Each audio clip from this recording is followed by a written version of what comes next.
غزہ کی ہولناک صورتحال پر اسلامی عرب ممالک کا ریاض میں غیر معمولی اجلاس۔ افتتاحی خطاب میں سعودی ولی عہد کا اسرائیلی حملے فوری بند اور تمام قیدی رہا کرنے کا مطالبہ۔ غزہ کی صورتحال نے عالمی برادری کا دوغلا پن ثابت کر دیا۔ اسرائیلی قبضہ اور غیر قانونی بستیاں ختم کر کے 1967 کی سرحدوں کے مطابق فلسطینی ریاست قائم کی جائے، جس کا دارالحکومت مشرقی بیت المقدس ہو۔ محمد بن سلمان نے واضح کر دیا، اسرائیل فلسطینیوں کی بدترین نسل کشی کر رہا ہے۔ غزہ کی صورتحال پر دل خون کے آنسو رو رہا ہے۔ صہیونی ریاست کو جنگی جرائم کا حساب دینا ہوگا۔ فلسطینی صدر محمود عباس کا خطاب۔ سیکریٹری جنرل OIC کا بے گناہ اور معصوم فلسطینیوں کا قتل عام بند کرنے کا مطالبہ۔ ترک صدر رجب طیب اردوان کا جرائم کی عالمی عدالت سے اسرائیل اور اس کی حکومت کو جرائم پر سزا دینے کا مطالبہ۔ مسجد اقصی ریڈ لائن قرار، واضح کر دیا کہ مسئلہ فلسطین کے حل تک اسرائیل سے تعلقات معمول پر نہیں آ سکتے۔ OIC سے غزہ کی دوبارہ بحالی کے لیے فنڈز قائم کرنے کا مطالبہ۔ مصری صدر کا غزہ میں امداد فوری بحال کرنے کا مطالبہ۔ عالمی برادری پر مسئلے کے حل کے لیے سیاسی اور سفارتی ادا کرنے پر زور۔ اسرائیل نے غزہ پر 7 ایٹم بموں کے برابر بمباری کی۔ اسلامی ممالک کو مل کر صہیونی ریاست کا مقابلہ کرنا پڑے گا۔ ایرانی صدر نے غزہ کے بہادر باسیوں کو امت مسلمہ کا ہیرو قرار دے دیا۔ اسرائیلی جارحیت فلسطینیوں کی نسل کشی، عالمی برادری بتائے معصوم بچوں اور خواتین کا کیا قصور ہے۔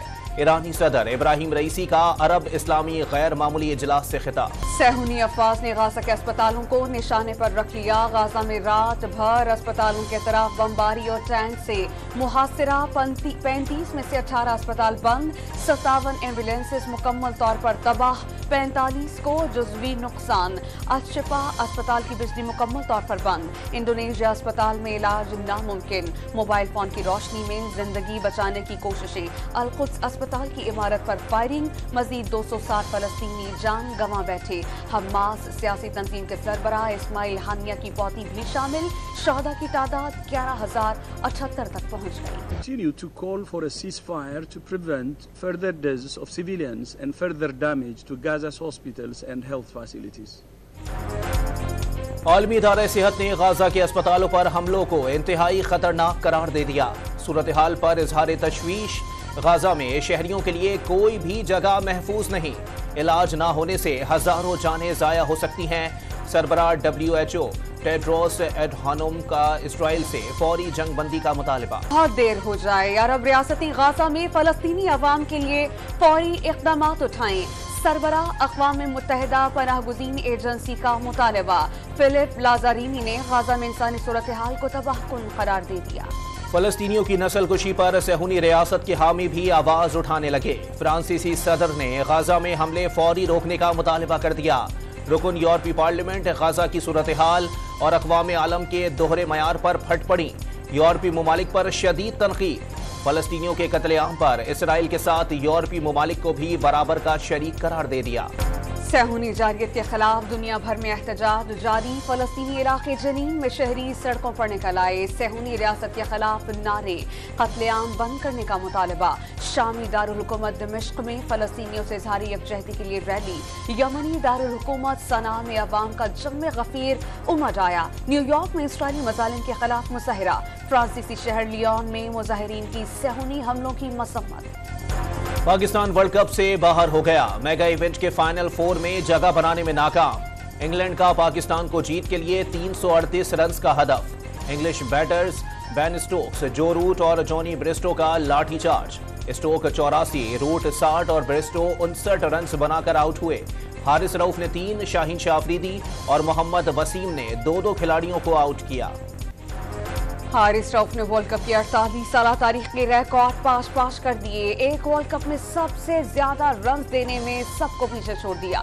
قومی فاسٹ بالر نے ورلڈ کپ میں 533 رنز بنائے۔ عادل رشید نے 2019 ورلڈ کپ میں 526 رنز دیے۔ شاہین شاہ آفریدی رواں ورلڈ کپ میں 481 رنز دے کر تیسرے نمبر پر۔ آسٹریلیا نے بنگلہ دیش کو 8 وکٹوں سے شکست دے دی۔ 308 رنز کا ہدف 2 وکٹوں کے نقصان پر 44ویں اوورز میں ہی پورا کر لیا۔ مچل مارش کی 177 رنز کی جارحانہ اننگز، 9 چھکے اور 17 چوکے لگا۔ اسٹیون اسمتھ نے 63 اور ڈیوڈ وارنر نے 53 رنز کی اننگز کھیلی۔ بنگلہ دیش کی جانب سے توحید بریڈوئے 74 رنز اور نجم الحسین شانتو 45 رنز بنا کر نمایاں رہے۔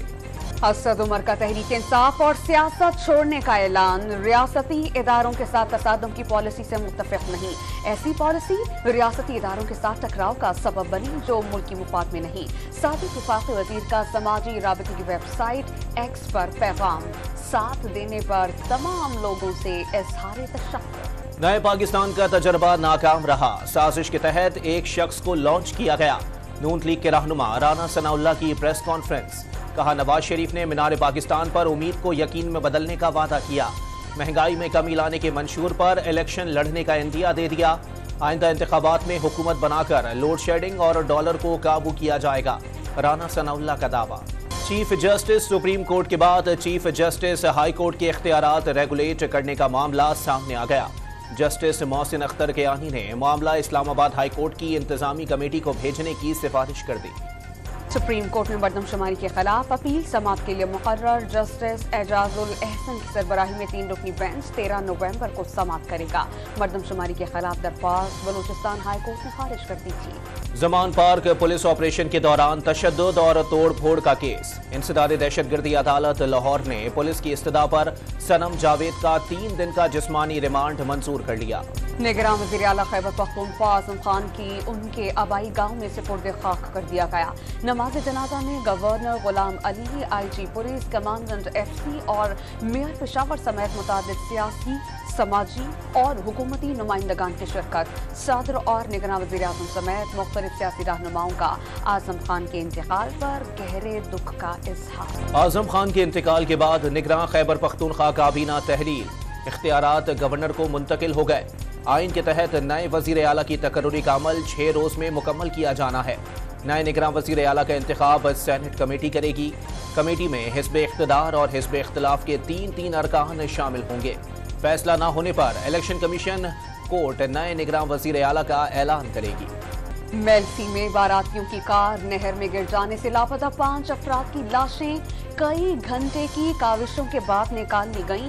جاں بحق ہونے والوں میں جنید، فرحاد، احمد، رضا اور سلمان شامل۔ تمام افراد بارات میں شرکت کے بعد ملتان واپس جا رہے تھے۔ کراچی کے علاقے بلدیہ یوسف گوٹ میں ویلڈنگ کے دوران آئل ٹینکر میں دھماکہ، 2 افراد جان سے چلے گئے۔ جاں بحق افراد کی شناخت 40 سالہ بلال اور 18 سالہ علی کے نام سے ہو گئے۔ غیر قانونی تارکین وطن کی واپسی کا عمل تیز، ترخم اور چمن بارڈر سے روزانہ اوسطاً 3500 سے زائد باشندوں کی واپسی۔ آئی جی پنجاب کا افسران کو غیر قانونی باشندوں کی ہر صورت شناخت اور واپس بھیجنے کا حکم۔ کراچی میں سہراب بوٹ اور اتحاد ٹاؤن میں غیر قانونی تارکین وطن کے خلاف سرچ آپریشن، خواتین اہلکاروں کے ہمراہ پولیس کی گھر گھر تلاش۔ ہائی کورٹ کا 2 روز کے اندر کراچی سے تجاوزات ختم کرنے کا حکم، مرکزی شاہراہوں سے فوری تجاوزات ہٹائی جائیں۔ قیوم آباد فلائی اوور کے اطراف تجاوزات ہی تجاوزات ہیں، زیادہ تجاوزات والے علاقوں میں پولیس چیک پوسٹیں قائم کی جائیں۔ عدالتی احکامات جن اداروں کا کام ہے انہیں اپنا کام کرنا ہوگا، جسٹس ندیم اختر کے ریمارکس۔ لاہور میں بارش کے باعث فضائی آلودگی چھٹ گئی، حکومت نے لاک ڈاؤن بھی اٹھا لیا، مارکیٹس اور شاپنگ مالز کی رونقیں لوٹ آئیں، شام میں ریسٹورنٹس بھی کھل گئے۔ مظفر گڑھ میں 8ویں تھال ڈیزرٹ جیپ ریلی میں اسٹار کیٹیگری کے مقابلے، خواتین سمیت 52 ریسرز نے 200 کلومیٹر ٹریک پر اپنی قسمت آزمائی۔